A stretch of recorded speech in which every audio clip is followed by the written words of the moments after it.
les guerriers les plus redoutés de l'histoire. L'humanité a toujours été impliquée dans la guerre et les combats d'une manière ou d'une autre, depuis le tout début des temps.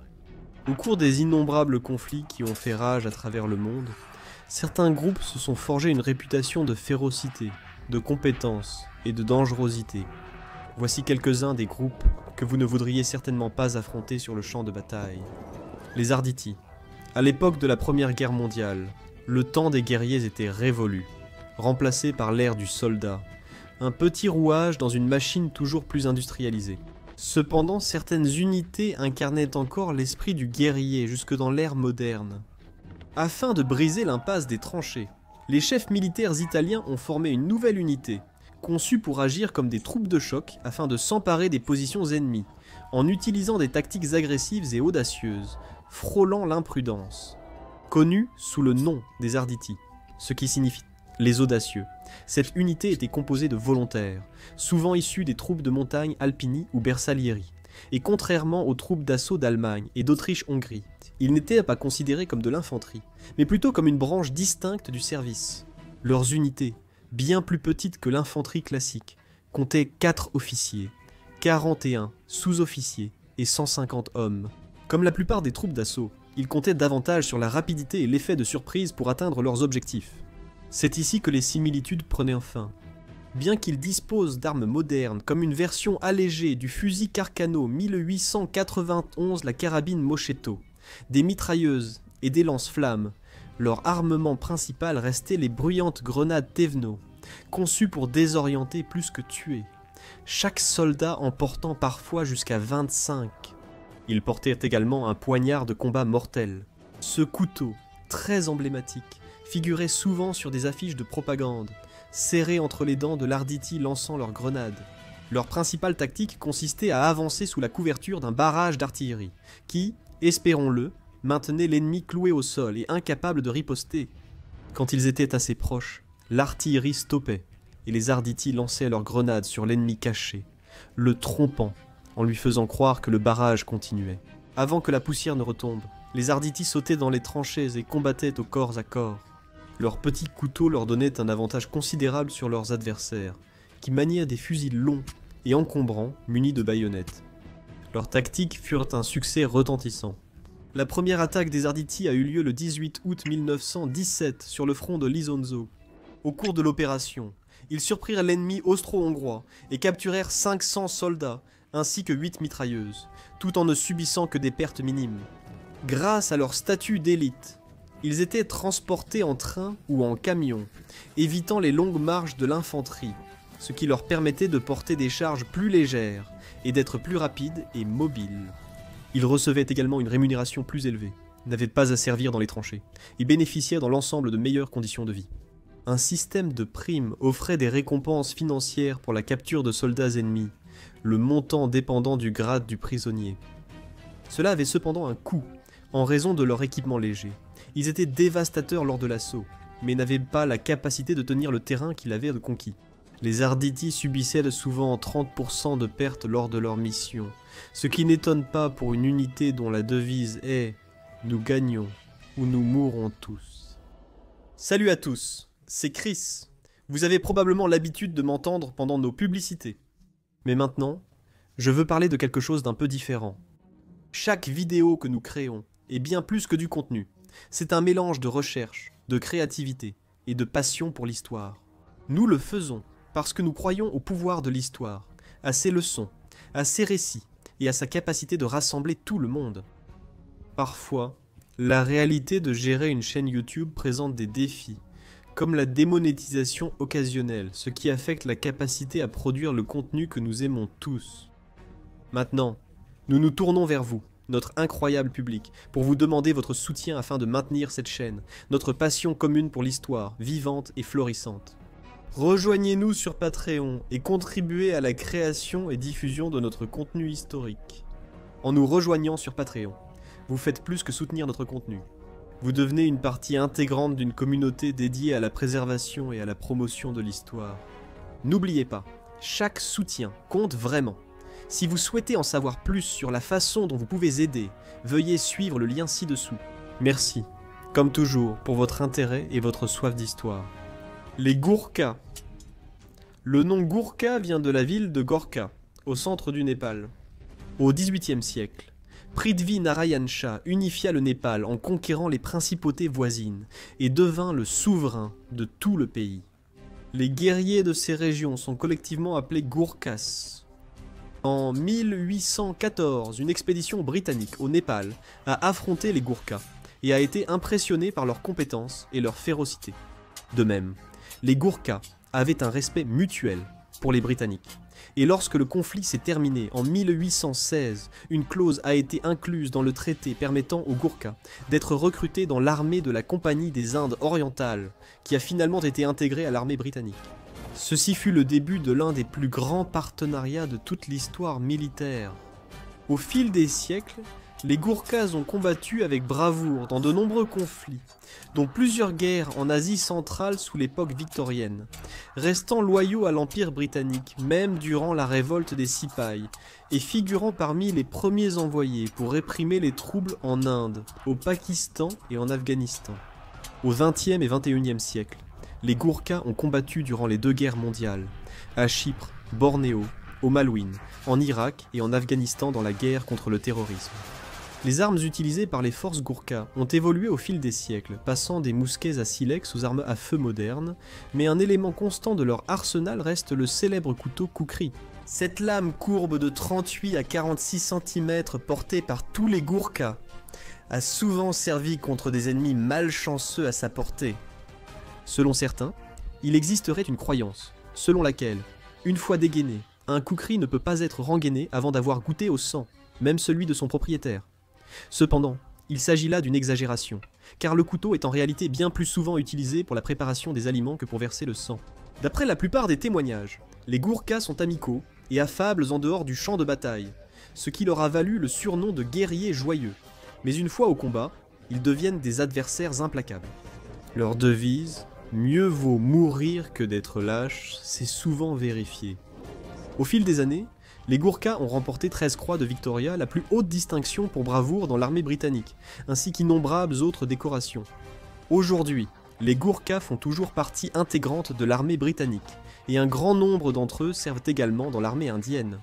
Il est certain qu'à l'avenir, leurs ennemis trembleront toujours en entendant leurs cris de guerre. Ayo Gordkali, les Gourkhas sont sur vous.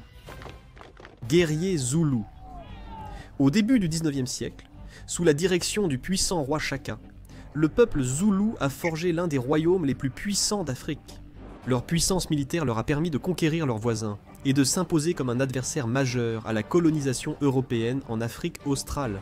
L'épine dorsale de l'armée zoulou était le système Amabuto, qui a été réformé sous le règne de Shaka. Les jeunes hommes de tout le royaume étaient enrôlés dans des régiments appelés Ibuto, plus connus sous le nom d'Impi.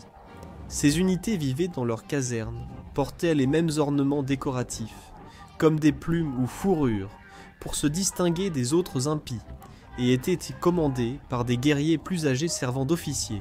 Les hommes servirent de force militaire au roi zoulou, mais avaient aussi des fonctions de police, formaient une main-d'œuvre et assistaient lors des parties de chasse du roi. Comme dans la plupart des armées, une forte rivalité opposait les corps de service, chaque régiment voulant s'imposer. Des bagarres éclataient souvent, et tant que seules des armes contondantes étaient utilisées, on intervenait peu pour les arrêter. Les officiers n'intervenaient pour arrêter les combats que lors de l'utilisation de lances.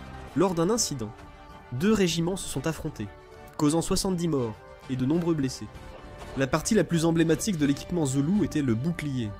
Il en existe de nombreux types, de tailles et formes variées, mais ils étaient souvent faits avec la peau du bétail Nguni. Le type le plus courant sur le champ de bataille, l'Isilangu, était oblong et mesurait environ 1,50 m de haut. Une fente au centre de la peau permettait d'y insérer un bâton en bois. Ces boucliers étaient solides, mais offraient un peu de protection contre les armes à feu des colons européens. Avant Shaka, l'arme principale était la lance de Jeta Sagai. Bien que celle-ci soit encore principalement utilisée pour atteindre une cible à distance, elle fut remplacée par une lance courte à large lame appelée Iklwa, qui servait pour les attaques et les coups d'estoc à courte portée. Iklwa désignait le son produit par l'arme lorsqu'on la retire de la chair d'une victime. Les Zoulous utilisaient aussi le napkiri, une massue en bois pouvant briser les os à chaque coup. Ils disposaient aussi d'armes à feu, souvent de vieux mousquets à silex obtenus par le commerce, mais leur efficacité restait limitée au combat. Sans logistique, les guerriers zoulous vivaient des ressources locales, rendant leurs campagnes brèves et agressives. Cette absence de grands convois logistiques leur permettait de se déplacer rapidement, parcourant de grandes distances en peu de temps et prenant leurs ennemis par surprise. On pense qu'une impie pouvait parcourir 80 km en une seule journée lors d'une campagne, bien que 30 km soit plus courant. Afin d'exploiter cet état d'esprit agressif, la guerre zoulou mettait l'accent sur le combat rapproché, utilisant souvent la tactique des cornes du buffle. Une armée zoulou avançait vers l'ennemi, la tête du buffle composée des guerriers les plus agressifs, engageant l'ennemi et le clouant sur place. Derrière, les cornes rassemblaient les coureurs les plus rapides. Au moment opportun, ils surgissaient de derrière la tête, encerclant l'ennemi. Encerclés, leur ennemi serait soit détruit, soit il romprait la formation et serait éliminé alors qu'il tenterait de s'enfuir. La section finale, les reins, serait formée de guerriers plus âgés, expérimentés et, on l'espère, posés. Ils serviraient de réserve, apportant un renfort en effectif si nécessaire. En utilisant ces tactiques redoutables, Shaka a bâti un vaste royaume en Afrique du Sud, devenant une puissance dominante dans la région. Dans les années qui ont suivi, le royaume zoulou fut l'un des plus grands obstacles à l'expansion européenne dans la région.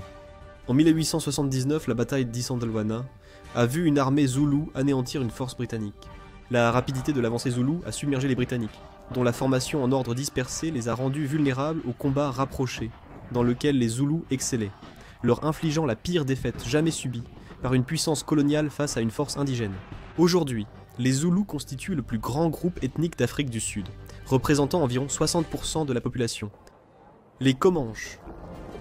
L'introduction du cheval en Amérique du Nord, à la fin des années 1400 par les conquistadors espagnols, a changé à jamais la vie des peuples autochtones qui vivaient dans les grandes plaines, au centre des États-Unis.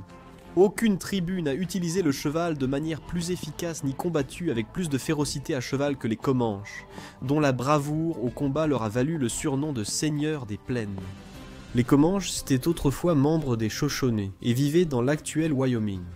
À la fin des années 1600, une grande partie d'entre eux s'est séparée pour former leur propre tribu. Ils ont migré vers le sud, faisant du cheval le centre de leur vie et repoussant d'autres tribus. Parmi les rencontres les plus célèbres, il y eut celle avec les Apaches, qu'ils ont presque anéantis, forçant les survivants à se réfugier dans le sud-ouest. Bien qu'ils se soient appelés les Numuna, ce qui signifie le peuple, leur nature belliqueuse leur a valu le nom de Comanches, une déformation d'un mot ute signifiant « ceux qui se battent toujours contre nous ». Les Comanches n'ont jamais été un peuple unifié, mais plutôt un ensemble de nombreuses bandes qui menaient une vie nomade, utilisant leurs chevaux pour suivre les vastes troupeaux de bisons à travers les grandes plaines du sud, au Texas, en Oklahoma, au Nouveau-Mexique, au Colorado et au Kansas. Les Comanches contrôlaient environ 240 000 miles carrés de territoire à leur apogée. La guerre chez les Comanches tournait autour du cheval, parmi les premiers à adopter l'équitation. Ils surpassaient les autres tribus amérindiennes par leur maîtrise et combattaient souvent à cheval, n'utilisant pas les animaux seulement pour le transport. L'arme la plus emblématique utilisée par les Comanches était la lance. Munie d'une pointe en pierre, taillée puis en métal, ces armes pouvaient atteindre jusqu'à 4,20 mètres de long et être utilisées à cheval, à une ou deux mains, pour frapper un adversaire.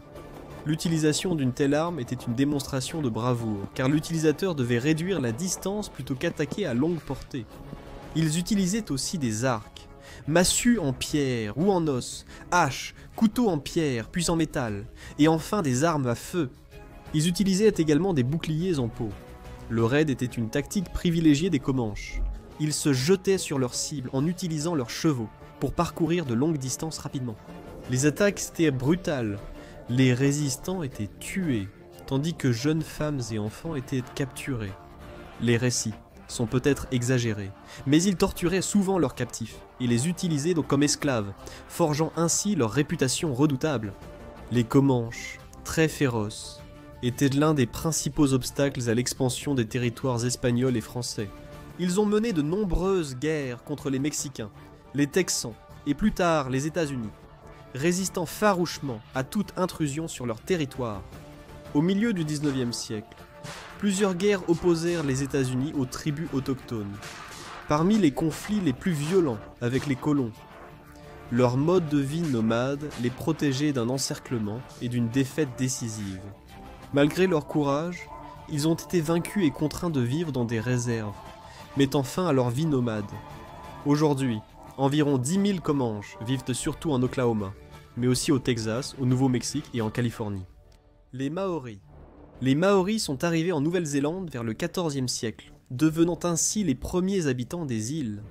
Une fois installés là-bas, ils ont formé de nombreuses tribus à travers les îles, et étaient presque constamment en guerre les uns contre les autres, ce qui a conduit à la création de rituels complexes concernant la guerre.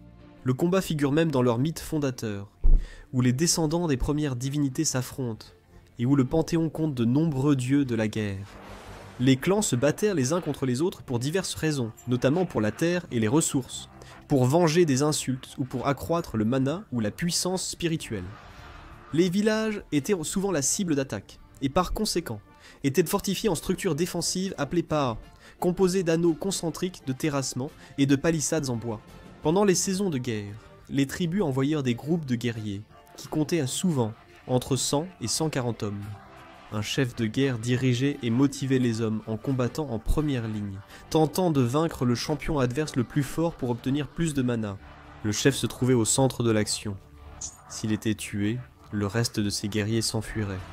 En préparation au combat, les guerriers maoris exécutèrent une danse appelée le haka, qui consiste à chanter, à taper du pied, à se frapper et à faire des gestes de violence stylisés, accompagnés d'expressions faciales terrifiantes, comme écarquiller les yeux et tirer la langue. Les guerriers pratiquaient également des tatouages étendus, couvrant leur corps de marques distinctives, chacune ayant une grande importance culturelle, ce qui intimidait encore davantage leurs rivaux. Les Maoris utilisaient diverses tactiques, comme des raids nocturnes sur les villages, la guerre de guérilla, des embuscades sur les routes et l'utilisation de canoës sur les voies navigables. Ils étaient aussi réputés pour la tromperie. Lors d'un incident, des guerriers ont créé une fausse baleine avec des peaux de chien et se sont cachés près d'un pas rival. Lorsque les villageois sont sortis pour enquêter, ils ont surgi et attaqué. Les Maoris privilégièrent des armes de combat rapprochées et ont adopté les mousquets après avoir rencontré les colons européens. Le patu ou massue était une arme courante faite de roches volcaniques, de basalte, d'os de baleine ou de bois. Il y avait aussi un long bâton en bois appelé tayaha, qui était à la fois une arme efficace et un symbole d'autorité. Les Maoris frappèrent généralement le haut du corps pour désarmer l'adversaire et porter un coup fatal à la tête. Après la bataille, les survivants étaient tués ou réduits en esclavage, parfois intégrés à la tribu victorieuse. Très souvent, les corps des tués étaient consommés, ce qui augmentait leur mana. Les Européens ont rencontré les Maoris au XVIIe siècle et les ont trouvés farouches et belliqueux. Au cours des siècles suivants, l'acquisition de mousquets a conduit aux guerres des mousquets, une série de conflits tribaux, au cours desquels plusieurs tribus ont été exterminées ou chassées de leurs terres, aidées par la puissance de feu européenne. Au XIXe siècle, la Nouvelle-Zélande est annexée par la Grande-Bretagne, mais des malentendus provoquent des conflits entre colons et Maoris. Les Maoris ont farouchement combattu. Leurs pas fortifiés ont résisté aux bombardements d'artillerie et à la guerre moderne. Pendant des décennies, les Maoris ont résisté jusqu'à la fin des combats, lorsqu'ils ont été submergés par le nombre et la puissance de feu des Européens. Les Maoris sont le principal groupe ethnique minoritaire de Nouvelle-Zélande et présent dans tous les domaines de la société. Le haka, ancienne danse de guerre, est aujourd'hui un élément clé de la culture néo-zélandaise, présenté lors de mariages, funérailles, remises de diplômes et événements sportifs. L'équipe nationale de rugby de Nouvelle-Zélande, les All Blacks, exécute le haka avant chaque match pour se motiver et intimider leurs adversaires. Ils sont considérés comme l'une des équipes sportives les plus dominantes au monde. N'importe quel adversaire peut être dangereux. Mais sur les champs de bataille, à travers l'histoire, certains guerriers ont acquis la réputation d'être des ennemis que l'on ne voudrait surtout pas affronter.